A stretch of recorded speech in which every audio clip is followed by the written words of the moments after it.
ఎన్నో ప్రాజెక్టులను సందర్శించారు. అదే వాహనాల్లో ఆయన వాహనంలో తిరగడం జరిగింది. కానీ ఈ రోజు ఆ వాహనం అంట జగన్మోహన్ రెడ్డి గారికి మొరాయించిందంట, కూర్చోవడానికి కంఫర్టబుల్ గా లేదంట.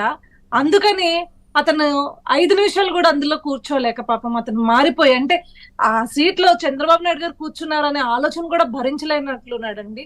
మారిపోయి తన కారులో తను వెళ్ళడం జరిగింది. అదే విధంగా ఈ రోజు అతనికి Z+ కేటగిరీ సెక్యూరిటీని అందిస్తే, లేదు లేదు లేదు అసలు మమ్మల్ని పోలీసులు పట్టించుకోలేదు, ఎక్కడికక్కడ ఆంక్షలు పెడుతున్నారు అని చెప్పేసి ఈ రోజు చెప్పడం జరిగింది. గతంలో ఎమ్మెల్సీ అనంతబాబు చంపేసిన డ్రైవర్ సుబ్రహ్మణ్యంని పరామర్శించడానికి తెలుగుదేశం పార్టీ నాయకులు వెళ్తే ఎలా అడ్డుకున్నారండి వీళ్ళు?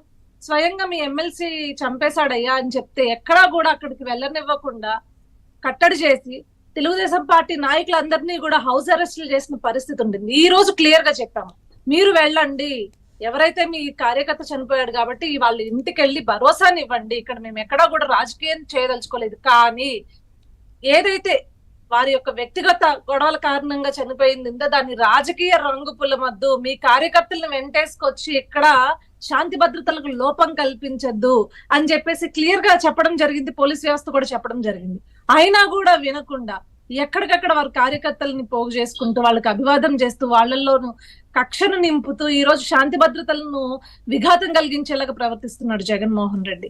ఈ రోజు ఇవన్నీ చేస్తున్నాడు అంటే నేను వైఎస్ఆర్సీపీ పార్టీ కార్యకర్తలకు ఒకటి చెప్పదలుచుకున్నానండి.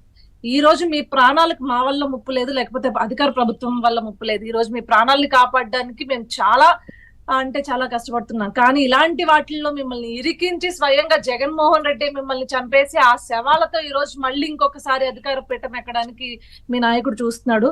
కాబట్టి దయచేసి మీరందరూ ఇలాంటి వాడిని మీ నాయకుడిగా ఉన్నందుకు సిగ్గుపడండి ముందు.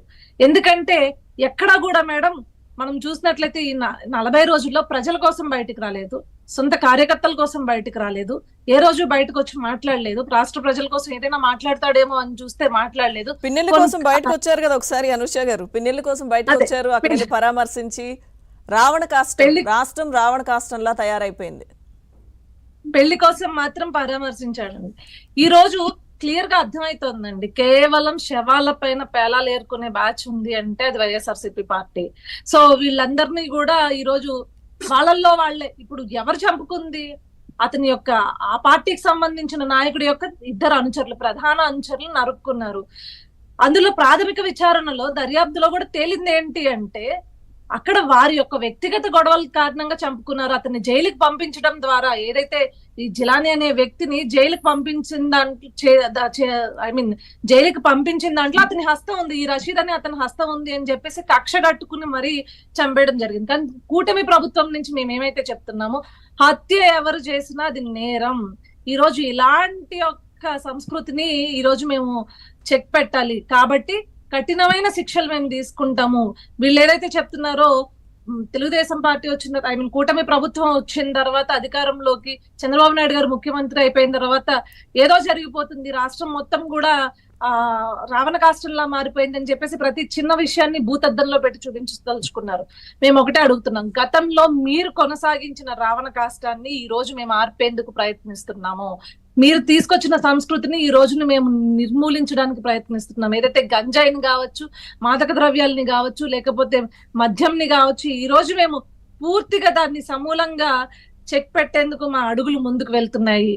ఎవరైతే గతంలో అక్రమాలకి, అన్యాయాలకి, దౌర్జన్యాలకి, దాడులకి ఎవరైతే పాల్పడ్డారో వాళ్ళందరినీ నియంత్రిస్తూ ఈ రోజు మేము ముందుకెళ్తున్నాము.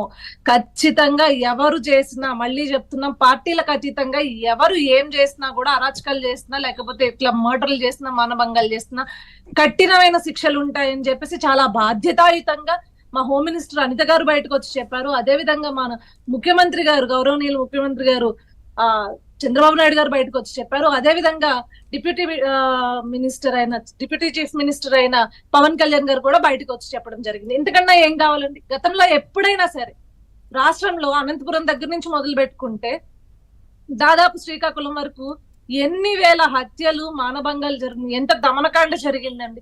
స్వయంగా వాళ్ళ నాయకుడు ఎమ్మెల్సీ సుబ్రహ్మణ్యం అనే డ్రైవర్ ని చంపేస్తే ఎక్కడైనా చేతులు కట్టుకుని కూర్చున్నాడు కానీ బయటకు వచ్చి మాట్లాడిన పరిస్థితి ఉందా అండి? కనీసం సస్పెండ్ చేశారా? సస్పెన్షన్ కూడా ఒక డ్రామా. అది సస్పెండ్ చేశామని ఒక లెటర్ రిలీజ్ చేసేసి అతన్నే మళ్ళీ ఎలక్షన్స్ లో బస్సులు ఎక్కించుకున్నాడు, సొంత ఫ్లైట్ లెక్కించుకుని లేకపోతే సొంత హెలికాప్టర్ లెక్కించుకుని తిప్పాడు. సో నేరస్తులను పక్కన పెట్టుకున్న చరిత్ర జగన్మోహన్ రెడ్డిది. వైఎస్ఆర్సీపీ కార్యకర్తలు తస్మాత్ జాగ్రత్త. అతని యొక్క హత్యా రాజకీయాలకి దయచేసి మీరు బలవ్వద్దు. ఈ రోజు ఆంధ్రప్రదేశ్ ప్రభుత్వం మీ యొక్క వైఎస్ఆర్సీపీ పార్టీ కార్యకర్తలే అవ్వచ్చు, అభిమానులే కావచ్చు, మీకు కూడా మేము రక్షణగా నిలబడాల్సిన బాధ్యత మాకుంది.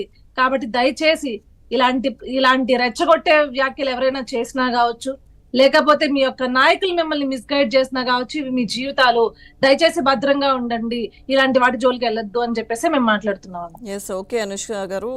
ఇప్పుడు ఎస్